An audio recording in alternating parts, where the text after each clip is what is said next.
I de les cases escoceses que mai tindrem, siguem realistes, Martí, cap a on anem? Vale, vaig explicar-vos una història que és una d'aquelles històries tan universals que em sorprèn no haver-la explicat cap vegada en els 2 anys llargs que fa que faig aquesta secció. I és senzillament la d'un gran artista que odia la seva obra, o una de les seves grans obres per la que se'l reconeix. Casos propers. Kurt Cobain no suportava Smells Like Teen Spirit, la cançó més famosa de Nirvana. Els Radiohead no suporten cantar als concerts Creep, que també és el gran èxit, la cançó que tothom coneix d'aquest grup.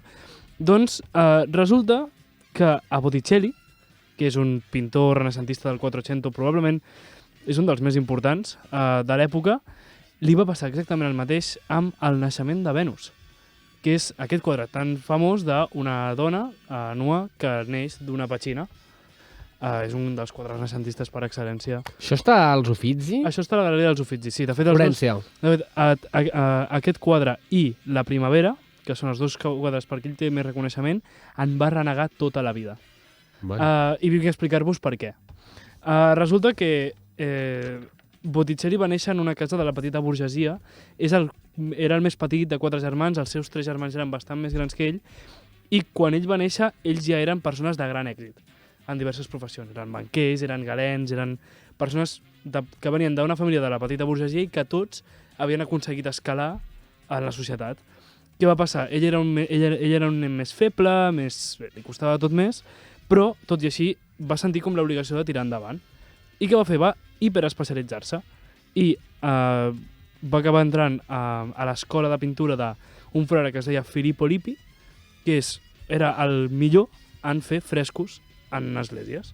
És a dir, a les pintures que trobem a les capelles, ell era expert en això. Aquest home també és famós, eh? Sí. Agudíssim, Filippo Lippi. Filippo Lippi era, a la seva època, era el millor pintor de capelles de Florència, per tant, és una persona... Què va passar?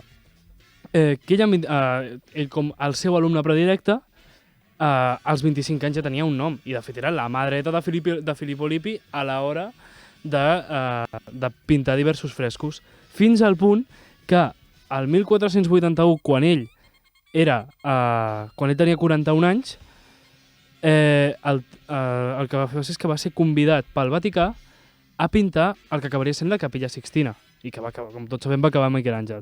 Per tant, ell tenia aquest nínxol, que era pintar imatges religioses en esglésies. Se li donava molt bé i estava molt a gust, perquè a més era una persona molt cristiana, molt devota, per tant, ell encantat de la vida. Què va passar? Que aquí entra dues grans famílies florentines que segur que coneixeu, que són els Medici i els Vespucci. Aquestes dues grans famílies burgeses mega riques van demanar-li 2 pintures. Els Medici li van demanar El naixement de Venus i els Vespucci li van demanar el que acabaria sent La primavera. Què passava? Ell no se sentia a gust fent això, però igualment ho va fer. I de fet, la qüestió és que Lorenzo de Medici era un gran estudiós dels mites grecs i per tant va ser com molt específic. Diu, mira, vull El naixement de Venus, que tot i que Venus és romana, és Afrodita, vull dir, no sé, bueno, ja sabem que una civilització va copiar l'altra. La qüestió és que ell va dir, bueno, doncs ho faig perquè li van oferir molts diners, molts diners, i va dir, home, doncs, endavant. Què va passar? Que això ho va fer ella, això també és a principis de la dècada dels 80 del segle XV, i ell ho fa, li toca fer-ho, però ell després segueix pintant. Tot el que...